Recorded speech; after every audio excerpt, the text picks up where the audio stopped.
Hi, Kim Hester here, and welcome to part 4 of my Financial Independence with Financial Education video series. And boy, oh boy, the information I'm going to share about the S Quadrant truly hit home for me. It was my awakening.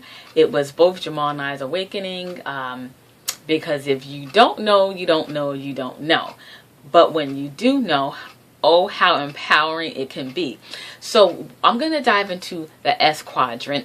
And as I mentioned in my previous videos, S stands for self-employed, small business owner, or specialist. A specialist is someone who, a doctor or lawyer, certified public accountant, someone who has a specialized trade, an engineer, a small business owner or self-employed, or your mom and pop shops. Jamal and I have a small business.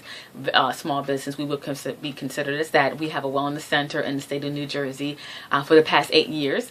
And I'm actually recording in it now in Jamal's office.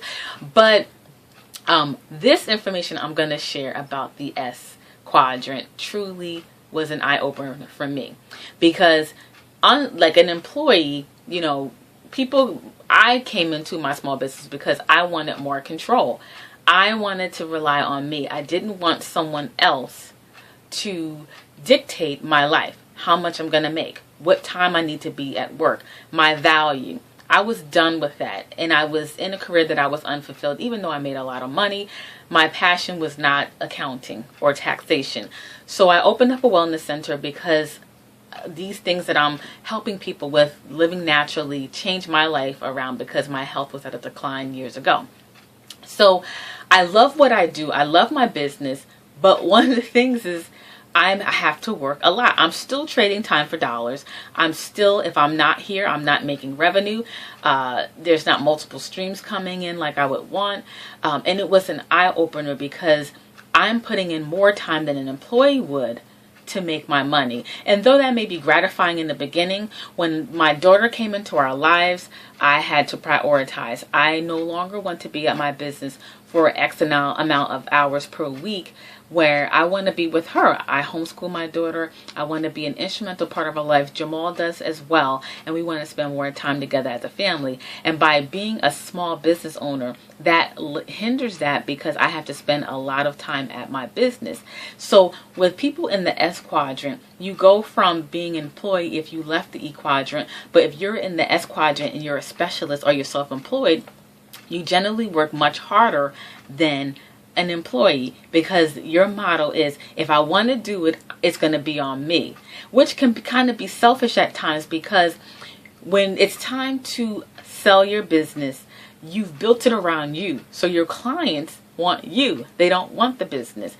And just not having the right financial education, most small business owners do not set up their business properly in a way that is systematized. So if you're there or not, your business is still making money. And this one of the things with people in the S Quadrant. People in the S Quadrant generally make more money, but are still taxed highly because of that. So even though we make a lot more money, we are taxed higher as well if you do not structure your business properly. Also, with a small business owner, because there's so much, things always pop up, overhead and things like that, the money that should be invested toward retirement is put back into your business because you want to see it grow. So when it's time to retire, the retirement money really isn't there. So excuse me, these are some of the things with the S Quadrant. You want it to be all on you, but you build a business that's, in so many words, ego-driven. And I hate to say that because that is me, but you do it where it's all around you. Everything is based on you. That is still a business that is driven by you, where you're still trading time for dollars. So that is just a nutshell of the S Quadrant. You want to take more control, you want more security, and you put it on you, but at the end of the day, you build something that you're a slave to. Okay, so I just wanted to touch on that. The next quadrant we're going to go into is the B Quadrant, which stands for big business.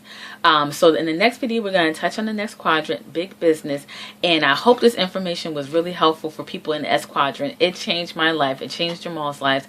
And it's, like I said, it all starts with awareness, because true awareness leads to true financial education, and true financial education leads to financial independence. So I'll see you in the next video.